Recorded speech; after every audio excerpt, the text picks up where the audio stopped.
Assalamualaikum warahmatullahi wabarakatuh. Perkenalkan, kami dari kelompok 4 ingin mempresentasikan bab 2, meyakini hari akhir dengan mawas diri. Perkenalkan, saya Naura Azalea, absen 26. Perkenalkan, nama saya Syafa Aulia, absen 39. Perkenalkan, nama saya Bagus Gana Haiga, absen 8. Perkenalkan, nama saya Muhammad Raffi, absen 1. Perkenalkan, nama saya Ferial Putra Muhammad, absen 13.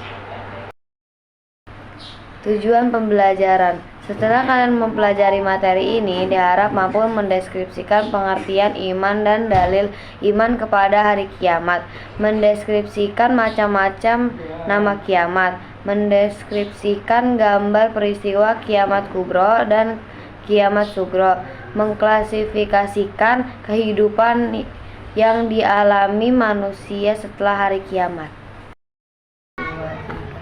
Dalam sebuah hadis, Rasulullah SAW menjelaskan pada hakikatnya kehidupan di dunia ini bagaikan ladang untuk menanam. Kalau yang ditanam adalah kebaikan, maka ketika di akhirat akan memanen pahala yang mendatangkan kenikmatan.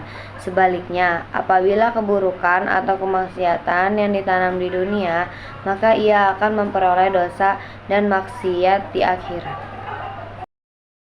Orang yang beriman kepada hari akhir akan mendorong seseorang untuk melakukan amal soleh. Sebab seorang yang tidak akan melakukan amal soleh kecuali ia mengharapkan kenikmatan di akhirat kelak. Oleh karena itu, sebagai orang yang beriman, kita harus percaya dan meyakini bahwa hari akhir itu pasti akan datang, sebagaimana firman Allah Subhanahu wa taala. Wa anna sa'ata 'atiyatun la raiba fiha wa anna Allaha yab'atsu man fil qubur. Sesungguhnya kiamat itu pasti datang, tidak ada keraguan padanya, dan sesungguhnya Allah akan membangkitkan siapapun yang di dalam kubur. Kiamat sugra adalah kiamat kecil. Mengapa dinamakan kiamat kecil? Karena pada kiamat sugra hanya bagian-bagian tertentu saja yang mengalami kehancuran. Kiamat sugra, kiamat kecil, merupakan peristiwa berakhirnya kehidupan sebagai makhluk di dunia ini. Peristiwa kematian. Peristiwa kiamat kecil berupa kematian sudah sering kita lihat dalam kehidupan sehari-hari. Allah telah mengisyaratkan bahwa semua makhluk hidup di dunia ini yang memiliki nyawa akan kembali kepadanya. Ainama takunu yudrikumul mautu walau kuntum fi burujim musyayyadah. Dimanapun kamu berada, kematian akan mendatangimu, meskipun kamu berada dalam benteng yang kukuh. 2. Bencana alam.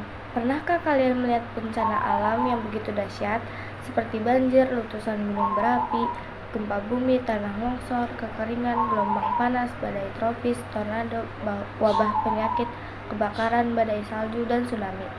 Atau pernah mengalami kecelakaan lalu lintas, kecelakaan kerja, kelaparan, dan lain sebagainya? Tentu bagi yang mengalaminya seakan hidup ini telah berakhir, padahal itu baru dikategorikan sebagai kiamat kecil atau kiamat sugro.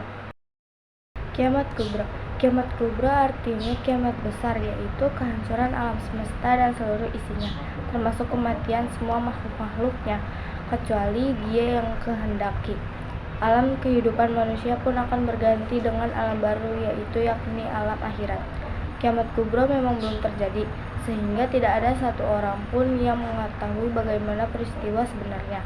Namun demikian, kita wajib meyakininya karena Allah SWT telah menjanjikan kedatangannya sebagai ayat Innama tu'aduna la'atiu wa ma antum bimu'jizin. Sesungguhnya apapun yang dijanjikan kepadamu pasti datang dan kamu tidak mampu menolaknya. Allah Subhanahu wa taala tidak menyebutkan kapan kiamat kubro itu akan terjadi. Allah Subhanahu wa taala hanya menggambarkan peristiwa kiamat sebagai berikut. 1. Malaikat Israfil meniup sangkakala untuk kali pertama semua makhluk akan mati. 2. Langit menjadi terpecah belah. 3. Manusia seperti anai-anai yang berterbangan dan gunung-gunung dihambur-hamburkan. Rangkaian peristiwa kehidupan di akhirat. Yaumul Barzakh adalah yang dikenal dengan alam kubur, merupakan pintu gerbang menuju akhirat. Dengan demikian alam barzakh menjadi batas antara alam dunia dan akhirat. Yaumul Ba'ats adalah merupakan hari dibangkitnya semua manusia dari alam kubur sejak manusia pertama yang meninggal menuju kepada masyar.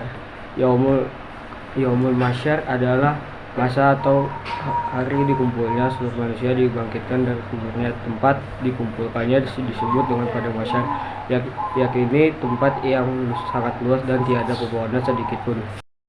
Yaumul Hisab adalah hari perhitungan amal perbuatan manusia selama menjalani hidup di dunia. Yaumul Mizan adalah hari ditimbangnya amal perbuatan manusia ketika di dunia, baik amalan kecil maupun besar. Yaumul Jaza merupakan hari dibalasnya amal perbuatan manusia. Surga dan neraka. Bagi yang beramal baik akan masuk surga dan sebaliknya.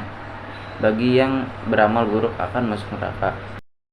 Kesimpulan, generasi muslim yang saleh setelah mempelajari materi tentang iman pada hari akhir semoga semakin memperkuat keyakinan kita bahwa sesungguhnya perbuatan kita di dunia ini merupakan bekal untuk kehidupan di akhirat.